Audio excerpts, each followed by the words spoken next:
Ang recommendation kasi namin, walang tao dapat, walang bahay, walang habitation on top of an active fault.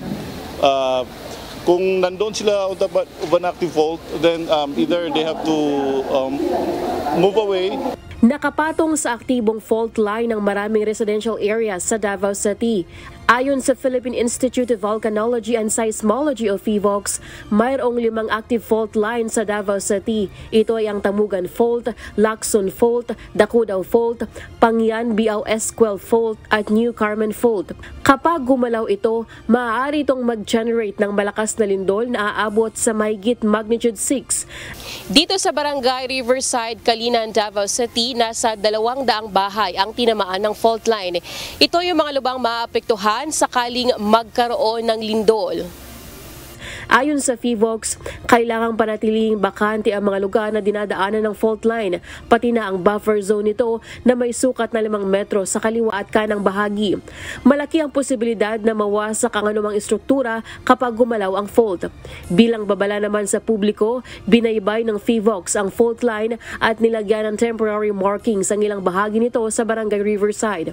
Mamarkahan din ang fault lines sa Barangay Tamugan, Kalinan, Los Amigos, Bangkas Heights, Tugbok, Sirawan at Binugaw.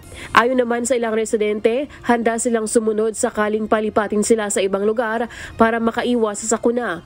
Kung unsay ingon sa barangay sa mua, magdepende lang mi sa barangay kay kuan pa baya diri no bali sa government pa ba ini nga yuta. Oo. Magdepende lang gyud mi kung unsay lang ingon. Siguro wadto mi sa mga igsoon naman sa ila didto banda. Dito na lang siguro may, kung may tabo manggaling simbako.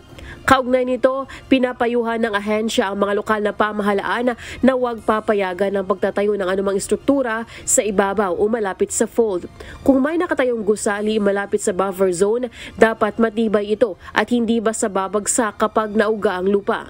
Mag-inamdan mo jud ang tibuok, dili lang siguro ang katong naigo sa fault line kundi ang tibuok Barangay Riverside mag-inamdamon sa maong maabot nga panghitabo nga dili jud nato ang mga likayan. Nagsagawa rin ng PHIVOLCS ng information drive sa mga apektadong residente tungkol sa panganib kapag gumalaw ang fault line at kung ano ang dapat gawin sakaling lumindol. Hinimok rin ng mga residente na magsagawa ng earthquake drill upang handa sila at hindi mataranta kapag biglang nayanig ang lupa.